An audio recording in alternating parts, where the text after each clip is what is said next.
এসেছি ডায়মন্ড গ্রুপের নভেয়া প্রজেক্টে। তো এটা এই মুহূর্তে আপনাদের আন্ডার কনস্ট্রাকশনে রয়েছে।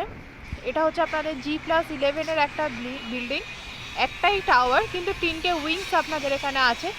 সমস্ত অ্যামিনিটিস এখানে আপনাদের অ্যাভেলেবেল আছে। আর আপনার 2, 3, 4 সমস্ত কিছু আপনাদের এখানে অ্যাভেলেবেল আছে। পার্কিংও অ্যাভেলেবেল আছে। 2 BHK প্রাইস আপনার 55 lakhs-এর মধ্যে উইথ পার্কিং। আর সমস্ত কিছু আপনাদের এখানে অ্যাভেলেবেল আছে। তো এটার লোকেশন হচ্ছে আপনাদের দোলতলা, একদম অন রোড প্রপার্টি আপনাদের। তো যদি আপনারা এই প্রজেক্টটা ভালো লেগে থাকে তাহলে আপনারা ডিসক্রিপশন বক্সে দেওয়া নাম্বারের সাথে কন্ট্যাক্ট করতে পারেন আর ফ্ল্যাটটি পারচেস করতে পারেন। Thank you. এটা হচ্ছে আপনাদের নভেয়া প্রজেক্টটা, একদম অন রোড প্রপার্টি আপনাদের।